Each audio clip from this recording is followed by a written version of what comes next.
মা, দিদা, আদি কোথায়? রুমে আছি। একটা সুখবর আছে, মিশন সাকসেসফুল। মিস ইকরা এই বাড়ির বউ হওয়ার জন্য প্রস্তুত। এখন শুধু প্রপোজাল নিয়ে যাওয়া বাকি। সত্যি? আসলে আমার তো বিশ্বাসই হচ্ছে না মা। আমি জানতা তুই পারবি। আমার যে কি খুশি লাগতেছে, ভাবির সাথে কত নতুন নতুন ডিশ রান্না করব। আমি চাই আদি ভাইকে ওর জীবনের সবচেয়ে বড় সুখবরটা দিয়ে আসি।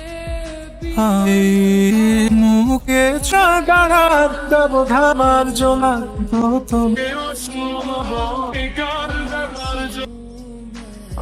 তোমার ছেলের কারিশমা দেখেছো মা? মাত্র অল্প কদিনের মধ্যেই আদির মানুষ কন্যাকে তার হবু বউ করে ফেললাম। সৃষ্টিকর্তা মায়েদের চোখ এমন ক্ষমতা দিয়ে বানিয়েছে, সব ধরা পড়ে।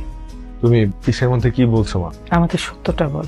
সত্য সত্য হচ্ছে ইকরা এখন আদির প্রেমে পড়ে গেছে। আর কি? অন্তত চোখ দেখে আমি স্পষ্ট বুঝতে পারছি তোর চোখ আর মন এক কথা বলে না, আরো অনেক কথা আছে। আমাকে সবটা বল বাবা, আমি তো তোর মা, আমার কাছে কি করে লুকাবি তুই? আমি ইকরার প্রেমে পড়ে গেছি মা। আদি ঠিকই বলতো, ইকরার কাছে গেলে ওকে ভালো না বেশে থাকা যায় না, ও একদম অন্যরকম। আমিও পারি নাই মা।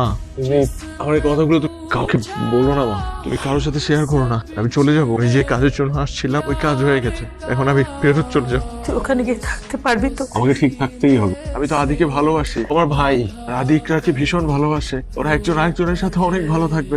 আমি সব শুনেছি, এইসব কিছু না ভাই, তুই এগুলো কানে নিস নাই। দেখ আমি তোকে ভালোবাসি, তুই তো জানিস। আমি প্রয়োজনে চলে যাবো, আমি কালকেই চলে যাবো। দেশ ছেড়ে কালকেই চলে যাবো মা, কথা দিচ্ছি। দিদা সবাই মিলে তোর সাথে ইকরার বিয়ে ধাম করে দিবে, তুই কোনো চিন্তা করিস না। বিয়ের পর কি হবে মানে? আমি তো ইকরাকে ভালোবাসি, কিন্তু ইকরা আমাকে ভালোবাসে। অবশ্যই ভালোবাসি, আমি দেখেছি, আমি ওর চোখে সত্যিকারের ভালোবাসা দেখি। ভাই তুই কোনো চিন্তা করিস না। সেই ভালোবাসা কার জন্য? তোর জন্য না।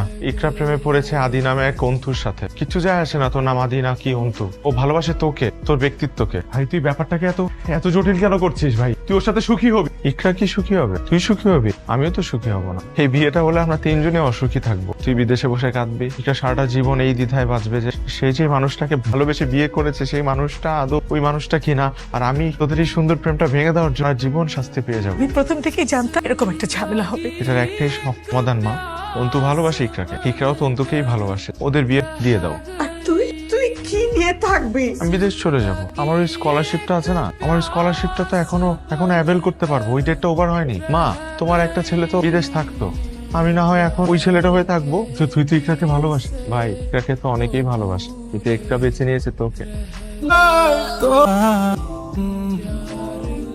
ভালোবেসে অনেক প্রেমিক তার ভালোবাসার মানুষটিকে হারিয়ে ফেলে। আমি হয়তো ব্যতিক্রম। আমি শুধু ভালোবাসার মানুষটিকে হারাইনি, তাতে হারিয়ে ফেলেছি নিজেকে, নিজের পরিবারকে। Good luck Antu, good luck ইকরা।